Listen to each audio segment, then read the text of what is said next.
네, 만 10살의 나이에 과학고에 입학한 이 백강현 군이요. 학교 폭력으로 자퇴를 했다는 주장이 제기돼서 교육청이 조사에 착수를 했습니다. 네, 관련 내용 백성문 변호사, 장현주 변호사와 함께 자세히 짚어보도록 하겠습니다. 안녕하십니까? 네, 안녕하세요.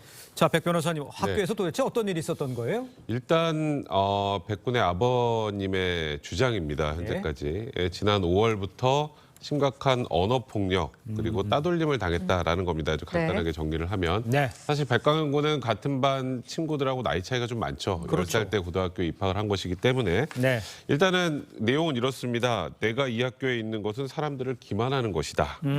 그리고 이제 조별 과제를 할 때는 이렇게 얘기를 했다고 합니다. 아, 강현이가 있으면 우리 조는 한 명이 없는 거나 마찬가지다. 우리 조는 망했네. 뭐 그러면서 조별 과제하는 과정에서는 당연히 발언권도 없고 뭐 할당 임무 같은 것도 전혀 주어지지 않았었다고 합니다. 네. 근데 이게 한 과목만 그런 게 아니라 모든 과목에서 그렇게 진행이 됐었고 네. 심지어 온라인 커뮤니티에서도 강현 군을 조롱하는 글이 올라오고 있었다고 합니다. 그렇군요. 네, 현재 백강현 군의 상태가 어떤지 참 궁금한데 어떻습니까? 네, 일단 백강현 군의 아버지에 따르면요. 입학 당시에는 체중이 27kg이었는데 예. 현재는 22kg으로 체중이 줄어들었다라고 합니다. 특히 예전과는 다르게 눈동자에 초점도 없고 의욕도 없는 상태라고 하고요.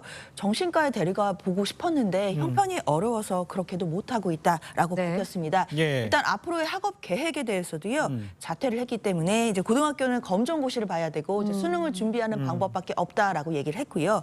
다시 다른 학교에 보낼 계획은 전혀 없다고 얘기를 했습니다. 예. 자, 근데 중요한 것이요. 이 백군의 아버지가요.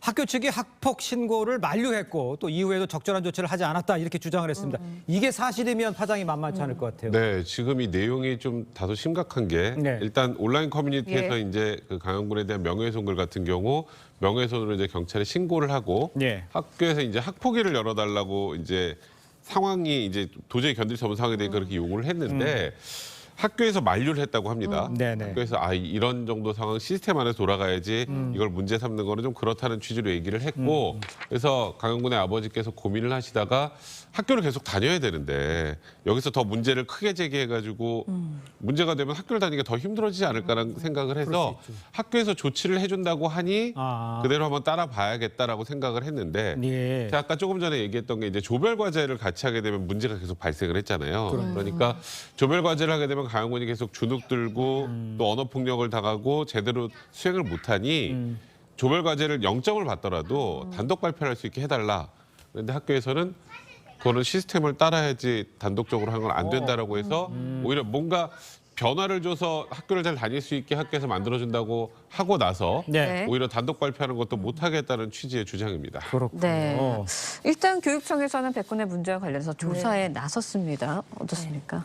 그렇습니다. 일단 백군의 자퇴 과정에서 지금 학폭 주장도 나온 것이고요. 그리고 학교 측의 대응에 대해서도 여러 가지 의혹들이 나오고 있는 상황이기 때문에 예. 교육청에서도 지금 조사에 임하겠다라는 예. 입장입니다. 그럼 결국에는 이제 진상 조사를 통해야 할 텐데 여러 가지 뭐 관련자들의 진술을 듣는다든지 그리고 백군이 자퇴하게 되는 과정 관련해서 모든 상황들을 진상들을 조사를 해야 될 것으로 보입니다. 예. 특히나 이 학폭 관련해서는 네. 일단 백군의 아버지는 일단 학폭 관련해서 문제 제기를 안 하겠다라고 했지만 지금이라도 학폭 접수를 한다면 절차가 진행될 수 있기 때문에요. 예. 이 부분과 관련해서도 어떻게 절차가 진행될지 좀 더 지켜봐야겠습니다. 예. 네. 근데 이제 안타까운 게 10살의 과학 영재잖아요. 그리고 이 과학고라고 대단히 유명하고 머리 똑똑한 사람들이잖아요. 맞습니다. 그런데 이게 이런 데서도 이런 일이 벌어지는구나. 이 안전지대가 없는 겁니까? 이 학폭에? 사실 굉장히 저는 좀 씁쓸하고 안타까웠다는 네. 생각이 많이 들었는데요.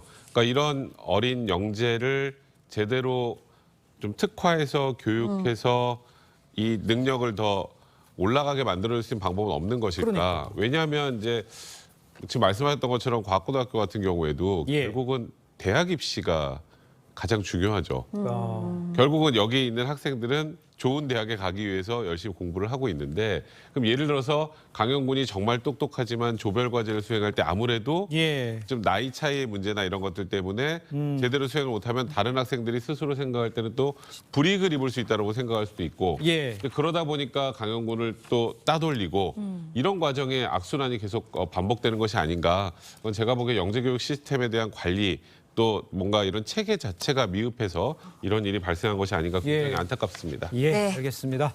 자, 두 분 말씀은 여기까지 듣겠습니다. 고맙습니다. 고맙습니다. 감사합니다.